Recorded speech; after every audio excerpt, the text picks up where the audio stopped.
ውድ ቤተሰቦቼ ኑሃሚን ድራማ ላይ በጣም የሚገርምና የሚደንቅ ትዕይንት ብዙ ትምህርት የምንወስድበት ድራማ እየሆነ መጥቷል እና በዛሬው ፓርት ላይ በጣም የገረሙኝና ያሳዘኑኝ ነገሮችም አሉ። በተለይ ደግሞ ኤሚና ዳግም እያደረጉት ያለው ነገር እውነት በራሳችሁ ህይወት ቢሆን እናንተ ምን ታደርጋላችሁ? ኤሚ አሁን ያለችበት ሁኔታ የሆነ ዝብቅርቅ ያለ መሞት አትፈልግም። ነገር ግን ደግሞ ቤተሰቦቿን ጎዳና ላይ መጣል አትፈልግም። አስባችሁታል? አባቷ እድሜ ዘመኑን ሁሉ የለፋበት ንብረት ለሷ መቅኔ ለምትሰጣት ሴት ሊሰጥ ነው። ይህንን ነገር ደግሞ የኤሚ ጭንቅላት አምኖ መቀበል አልቻለም። እንዴትስ አምኖ ይቀበላል? እናንተ በሷ ቦታ ብትሆኑ ምን ታደርጋላችሁ? ቤተሰብ እስኪ እንደው የእውነት ሀሳብ አስተያየታችሁን አካፍሉኝ። አስባችሁታል? ቤተሰብ የቤተሰቦቻችሁን ንብረት በሙሉ አውድማችሁ እናንተ ህይወታችሁን አትርፉ፣ ወይም ደግሞ የኔ ህይወት የራሱ ጉዳይ ብላችሁ ህይወታችሁን በራሳችሁ እጅ አጥፉ። በቃ ይህ ነው፣ ሌላ ምንም አማራጭ የለውም። እሷ አሁን ኤሚ ያለችበት ስሜት እንደዚህ ነው። መሞት አልፈልግም፣ ነገር ግን ቤተሰቦችን ደግሞ ጎዳና ላይ መጣል አልፈልግም።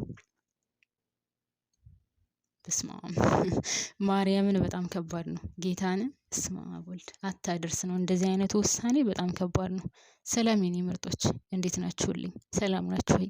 በያላችሁበት ሰላማችሁ ይብዛልኝ። ለዚህ ቻናል አዲስ የሆናችሁ ካላችሁ ሰብስክራይብ አድርጋችሁ የደወል ምልክቷን በመጫን ቤተሰብ ሆኖ ነባር ቤተሰቦች ደግሞ የላይክ ምልክቷን ጫን እያደረጋችሁ በማጥቆር እስከ ቪዲዮ ፍጻሜ ድረስ አብራችሁን ቆዩ። አመሰግናለሁ። ሌላው ዳግም ነው። ዳግም እንግዲህ አባቱ ታውቃላችሁ ያለ እናት ነው ያሳደገው። ለልጁ ሲል በጣም ብዙ ዋጋ የከፈለ አባት ነው። ይህንን አባት ወንጀለኛ ነው ተብሎ ልጅ አባቱን አሳልፎ ለእስር መስጠት ማለት ምን አይነት ጭካኔ ማለት ጭካኝ መሆን አለባችሁ? ይህንን ውሳኔ ለመወሰን በጣም ጨካኝ መሆን አለባችሁ። እውነታውን ለማውጣት ከልባችሁ የመነጨ ቅንነትንና መልካምነትን ከዛም ጠንካራ ውሳኔን ያስፈልጋል። እናንተስ በዳግም ቦታ ብትሆኑ ምን ታደርጋላችሁ? የእውነት እስኪ ከልባችሁ የመነጨውን ስሜት አካፍሉኝ። ዳግም አባቱ ያሳደገው ያለ እናት ነው።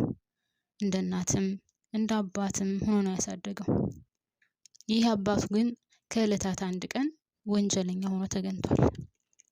ይህንን አባቱን አሳልፎ መስጠትስ ምን ያክል ጭካኔ ያስፈልገዋል? አባቱን በጣም ነው የሚወዱ ታውቃላችሁ። በጣም ይወደዋል። ለአባቱ ሲል ያላደረገው ነገር የለም ጠፋ የተባለ ጊዜ እንኳን እና ወይዘሮ ዝናሽንና አቶ ለይኩንን ከእስር ቤት ለማውጣት አባቱን አሳልፎ ሰጥቷል። አባቱም መጠጥ አጠጥቶ ጸባዩን ስለሚያውቅ መጠጥ ከጠጣ ሚስጥሩን ዝርግፍ አድርጎ ስለሚያውቅ መጠጥ አጠጥቶ ሚስጥሩን ሪከርድ አድርጎታል። ሪከርድ አድርጎ ወስዶ ለፖሊሶች አሰምቶ አቶ ሰንበቱ ወንጀለኛ እንደሆነ ታውቋል። በራሱ አንደበት በጩቤ ተወግቶ እንደሞተ ተናግሯል። ከዛ ራሱ ተጠቅልሎበት በነበረው ጠቅልሎ ኮፈን ውስጥ አስገብቶታል። ይሄ በራሱ አንደበት ነው የወጣው። ይህንን ነገር አድርጎ አሳልፎ ለፖሊስ መስጠት ማለት ከባድ ነው ቤተሰብ። እውነታውን ለማውጣት ግን እንደው በብዛት እኔ ራሴ ቢሆን እንጃ በጣም ከባድ ነው ይሄን ነገር ማድረግ። በነገራችን ላይ ማርያምን ከባድ ነው። በጎን በኩል እነዛ ንጹህ ሰዎች ናቸው፣ አልገደሉም። እነሱን ነፃ ለማውጣት ነው። በሌላ በኩል ደግሞ አባቱ ነው። አባቱ ዋጋ የከፈለ አባቱ ነው። ለሱ በጣም የሚወደው አባቱ ነው። ስለዚህ እሱን አሳልፎ መስጠት ማለት ደግሞ አስባችሁታል? በጣም ከባድ ነው። እና እናንተ በሱ ቦታ ብትሆንስ ምን ታደርጋላችሁ? በጣም በተለይ የዛሬው ፓርት በጣም የሚያሳዝን ነው። ማርያምን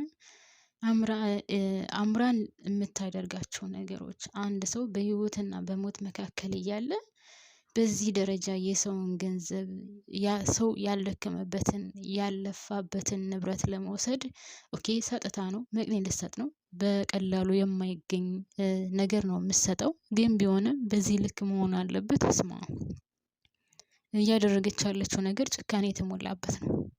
በነገራችን ላይ እግዚአብሔር እኮ የእኛን ህይወት መቅጠፍ ከፈለገ ሴኮንድ አይጨርስበትም። አሁን ኤሚ ያለባትን በሽታ እኮ እሱ በፈለገው ሰዓት ከሷ ላይ ማድረግ ይችላል። ከሷ አንስቶ ራሱ ከኤሚ አንስቶ ወደ አምራን ራሱ እኮ ማስተላለፍ ይችላል። ፈጣሪ የሱ ስራ ነው፣ የሚሳነው ነገር የለም። ምክንያቱም ለማሳየት ስለሚፈልግ፣ ለማስተማር ስለሚፈልግ እና አምራን እያደረገች ያለችው ነገር ራሱ በጣም የሚደንቅ ነው። እንግዲህ ካያችሁት ኤርሚያስ በጣም ተቀይሯል። ኤርሚያስ ሌላ ሰው ሆኗል። ኤርሚያስ የድሮ ኤርሚያስ አይደለም። ኤርሚያስ 100% ተቀይሯል። እሱ በተቀየረበት ሰዓት እሷ ግን ብሶባት ሌላ ሰው ሆናለች እና በጣም ነው የሚደንቀው፣ በጣም ነው የሚገርመው። ያም ሆነ ቤተሰቡ በሙሉ ተጨንቋል። ግን ደስ የሚለው ነገር ዳግም አድርጎታል። ያንን ነገር ለፖሊሶች አሳልፎ ሰጥቷል። ፖሊሶችም ያን መረጃ ሰምተዋል። አሁን አቶ ሰንበቱ ታስሯል። አቶ ሰንበቱ ታስሮ ዳግም ወደ ቤት ሲመለስ ግን በጣም ነበር አንጀቴን የበላው። እያለቀሰ ወንድ ልጅ ስቅስቅ ብሎ ሲያለቅስ ደግሞ አስባችሁታል? በጣም ከባድ ነው። ወንድ ልጅ ብዙ አለቅስማ። እኛ ሴቶች በትንሹ ነገር እናለቅሳለን። እንባችን በጣም ቅርብ ነው፣ በማልቀስ ይወጣልናል።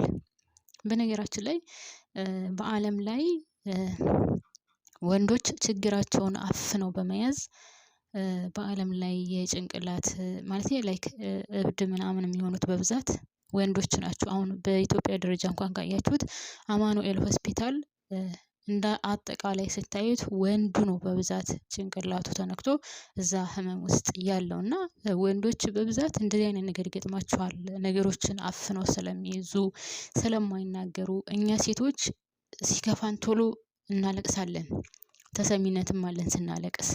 ወንድ ልጅ ግን ሲያለቅስ ወንድ አይደል እንዴ ለምን ያለቅሳል? አይችለውም እንዴ ምናምን ነው የሚባለው። እና ዳግም ግን እንደዛ እያለቀሰ ሳየው በጣም አሳዘነኝ። አባቴን አሳልፌ የሰጠሁት እኔ ነኝ፣ የሰጠሁት አሳልፌ በእጄ እስር ቤት ወስጄ ወረወርኩት። ግን ላቶ ለይኩን ስል ነው፣ ምንም ለማያውቀው ለዚህ መልካም ሰው ስል አሳልፌ የሰጠሁት እያለ ነው ሲያለቅስ የነበረው። ይህንን ነገር ኑሐሚን ለኤሚ ስትነግራት ደግሞ በጣም ደስ ብሏታል። ግን ደግሞ ደስተኛ አይደለችም። ዝብርቅርቅ ያለ ስሜት፣ ዝብርቅርቅ ያለ ስሜት። የዳግም አባት ታሰረ፣ የዳግም እናት ነፃ ወጣች። አስባችሁታል? በጣም የሚገርም ታሪክ ያለው ድራማ ነው። በነገራችን ላይ በጣም ለማለቴ ላወቀበት ብዙ ትምህርት የሚሰጥ ነው። ያው የኢትዮጵያ ድራማ መጨረሻ አካባቢ ያበላሹታል እንጂ። ለማንኛውም እንግዲህ ወይዘሮ ዝናሽና አቶ ለይኩን አሁን ነፍሰ ገዳይ አይደሉም። ነገር ግን ከእስር ቤት ለመውጣት ደግሞ ምን ያስፈልጋል? የአቶ ሰንበቱ ፍቃድ ያስፈልጋል። ምክንያቱም አቶ ሰንበቱንም ቢሆን በሽጉጥ መተውታል። ሞቷል ብለው ሊቀብሩት ከሄዱ በኋላ ነው ይሄ ነገር የተከሰተው። ስለዚህ አቶ ሰንበቱ ደግሞ መፍቀድ አለበት። ግን ከምንም በላይ ደግሞ ምን እንዳስደሰተኝ ታውቃላችሁ? እዚህ ድራማ መጨረሻ ላይ ዳግም በጣም ፈርቶ አንገቱን ደፍቶ ምናምን አባቱን ቀና ብሎ ለማየት በጣም ከብሎት ነበር። ነገር ግን አባትየው ያን ያክል እንትን አላለውም። ልጄ አንገትህን እንድትደፋ አልፈልግም።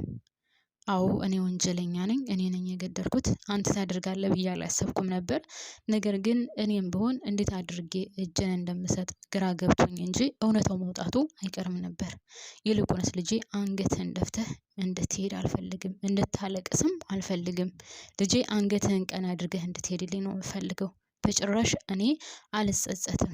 አንተ ስለተናገርክ፣ አንተ የኔ ነገር ስላደረግ ለምን ያደረገ ብዬ አንተን አልወቅስህም፣ አልጸጸትም። ስለዚህ ልጅ በጭራሽ እንዳታስብ ነው ያለው። ዳግምም አንገቱን አቀርቅሮ የነበረ ቀና ብሎ አየውና እያለቀሰ አባዬ እውነት ከመርህ ነው ይቅር ብለኸኛል ሲለው፣ አዎ ይቅር ብዬሃለሁ፣ ምክንያቱም እውነታው ነው መውጣት ያለበት። ስለዚህ አትጨነቅ፣ እኔ ነኝ አሳልፌ የሰጠሁህ፣ ግን ምንም ማድረግ አልችልም፣ እውነታውን መውጣት ስላለበት ነው ሲለው፣ ችግር የለውም እኔም እንዴት ብዬ ደፍሬ መናገር ስላለብኝ ጨንቆኝ እንጂ እኔም እውነታውን ላወጣው ነበር እና አታስብ ነው ያለው። እና በጣም ደስ አለኝ ታውቃላችሁ። ከዚህም ባለፈ እንግዲህ ወይዘሮ ዝናሽና አቶ ለይኩን ይፈታሉ ወይ? ክሱን ታነሳላቸዋለህ ወይስ ትከሳቸዋለህ ነበረ ያለው። እዚህ ላይ ግን አልመለሰም። እንግዲህ አቶ ቃለአብ ይከሳቸዋል። ክሱን ያነሳች አቶ ቃለአብ አልኩኝ አቶ ሰንበቱ ክሱን ያነሳላቸዋል ወይስ ይከሳቸዋል? እንግዲህ በሚቀጥለው የምናየው ይሆናል ማለት ነው። ለጊዜው ግን እንግዲህ በጣም ደስ ይላል። ያው ጥፋቱን አምኗል። ምንም አማራጭ የለውም ሲጀመር ከማመን ውጪ። ስለዚህ ዋናው ነገር ደግሞ ጥፋቱን ማመኑ ነው። እነሱም ደግሞ ነፍሰ ገዳይ አልተባሉም። ከምንም በላይ ደግሞ ነፍሰ ገዳይ አለመባሉ በጣም ደስ ይላል። ስለዚህ ነፍሰ ገዳይ አይደሉም።